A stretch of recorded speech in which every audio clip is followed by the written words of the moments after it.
Oh, that feels good, that sun. All right, you guys. I see a lot of empty spaces and stuff around here, like resident, not residential, but some actually commercial residential, but most of them commercial. So I just came from running my little errands, doing what I got to do. And what I think I'm going to continue doing is just focusing on affirmation. But in order for me to do that, I have to be able to have a place to live.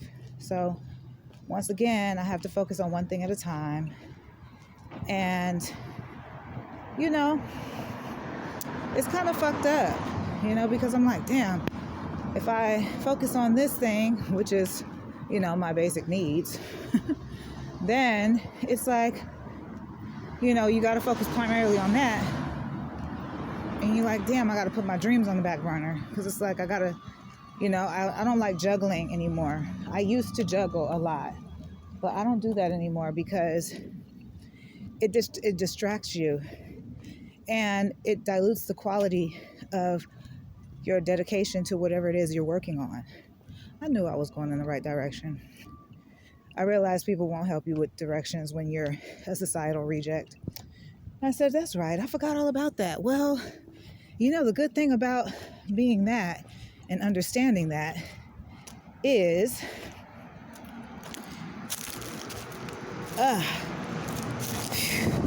lot of people don't understand that when you have grown up as a societal reject, or you've dealt with certain energies growing up, certain shit that they do to try to offend you as like some form of punishment, it doesn't necessarily take effect. It doesn't take effect. It don't, or as they say now, it don't hit the way that they the way that they wanted to hit, right? It's not going to, because the reality is that I'm used to being mistreated, unfortunately. And I'm used to being mistreated in a world of people who have been forced to follow, unfortunately. And I have had to learn to focus on myself and lead my own path. Even though, from what I understand, there have been people who have helped. And like my mama used to tell me, that's why my mom used to tell me when I was growing up, she would say, never judge anybody. Just never pass judgment on people. Always love people from, afar if you can. Do what you can for them, She taught me a lot of really great fundamental principles to live by, and to be honest, I'm grateful for that. But one of the reasons that she said that, about judging people and not judging people, it was because she said, baby, I have had just about everybody, a little bit of everybody help me raise you, especially when you were a baby, because it was just me, And I said, I know that's right, girl. I know that's right. What a wonderful set of principles to instill in your child. You feel me? She said, you never know who you might need. So try not to pass judgment on people. And then on top of that, you never know what people have gone through in order to, present themselves the way that they're presenting themselves in order for you to judge them. You may not have any idea what that person is going through, or experiencing is what I should start saying, So, I don't know. They say I'm Sophia, y'all. What it was they decided that they wanted to hack into my shit.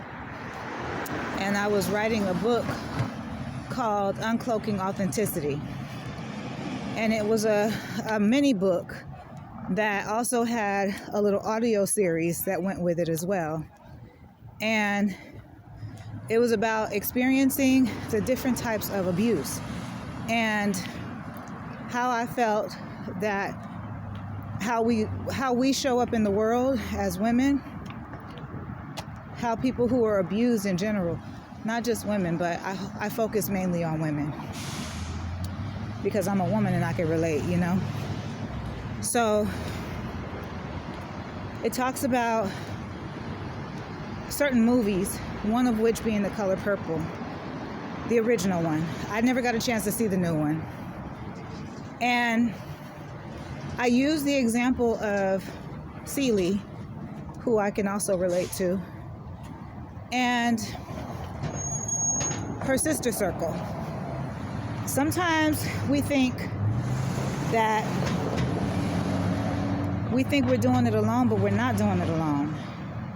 Everybody that's around us, from the lady who runs the market down the street to the mailman or the mail lady, or to the lady that's down there at the church who sweeps out front the door and sings every other day. You know what I'm saying? Like, these are people and energies that effectively influence our lives.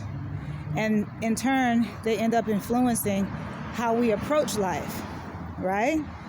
So I talk about in that book how all of the women that were around Celie, from my perspective, how I felt like they contributed to her ultimate empowerment, right?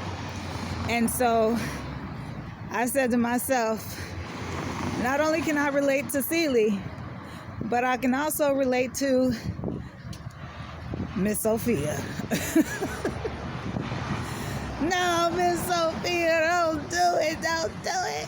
Get my children out of here. They got me fucked up. That's all it took. That's all it took. Let me stop. But no, real talk though, you guys. Let me just stop, and I'm a rest for a minute. But whenever I see certain things that remind me of Miss Sophia, I smile. Because Miss Sophia, she had a good heart, but she was a tough cookie, boy. Oh, she was a tough cookie. But you know what? Sometimes it be like that. You know? She didn't like being disrespected.